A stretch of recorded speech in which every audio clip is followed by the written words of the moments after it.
કામરેજ વિધાનસભાના ધારાસભ્ય અને સરકારના રાજ્યકક્ષાના શિક્ષણ પ્રધાન પ્રફુલ્લ પાનસેરિયાએ આજે કામરેજ તાલુકાના ગામડાઓની મુલાકાત કરી।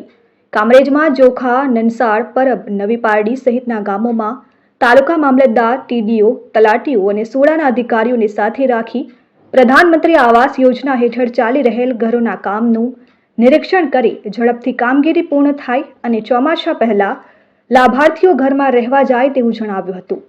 સાથે જ આગામી 1 વર્ષમાં કામરેજ તાલુકાના ગામડાઓમાં એક પણ ઝૂંપડું ન રહે અને પાકા સ્લેબવાળા ઘરો બને તે માટે અધિકારીઓને કામે લાગી જવા માટે સૂચનો કર્યા। મંત્રીની મુલાકાતને લઈને તાલુકા પંચાયતના હોદ્દેદારો, તાલુકા ભાજપના આગેવાનો હાજર રહ્યા હતા। આજ રોજ કામરેજ તાલુકાના તમામ ગામોની અંદર 5800 જેટલા કાચા ઝૂંપડાઓ અને પતરાવાળા શેડની અંદર ગરીબ પરિવારો જ્યારે રહી રહ્યા છે, આદિવાસી અમારા પરિવાર મિત્રો રહી રહ્યા છે, તો એમના મકાનો પાકા બનાવવા માટેની પ્રધાનમંત્રી આવાસ યોજનાની જે યોજના છે એમાં સંપૂર્ણપણે કામગીરી ચાલી રહી છે। એની અમે સ્થળ વિઝિટ કરી છે।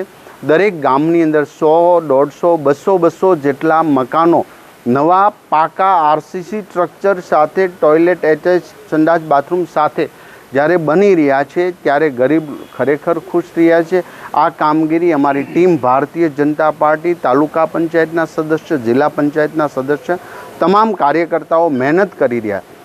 કોઈ ગામની અંદર 15, 20 કે 10 આવા મકાનો જે બાકી રહ્યા છે, જેમની પાસે કંઈક એવિડન્સના પ્રોબ્લેમ છે, તો અમારી તલાટી મંત્રીશ્રી, અમારા જિલ્લાની ટીમ, સોડાની ટીમ, તાલુકા વિકાસ અધિકારી, મામલતદાર બધા જ સાથે છીએ અને સ્થળ ઉપર જ સરપંચ સાથે આનો પ્રશ્ન સોલ્યુશન કરીને રહી ગયેલા બાકી ઝૂંપડાવાળાને પણ પાકા મકાન બને એ હેતુસરનો અમારો આ પ્લાનિંગ છે। અમે 5 વર્ષના રોડ મેપમાંથી ચાલી રહ્યા છીએ। કામરેજનું એક પણ ગામની અંદર એક પણ ઝૂંપડું ન રહે એવી જે ભાવનાઓ પ્રધાનમંત્રી સાહેબની પૂરા ભારતની છે, એમાં અમે કામરેજમાં 100% આ યોજનાનું અમલીકરણ કરી ગરીબોને ઘરવાળા બનાવવાનો અમારો પ્રયાસ છે, અંત્યોદય સુધી પહોંચવાનો પ્રયાસ છે।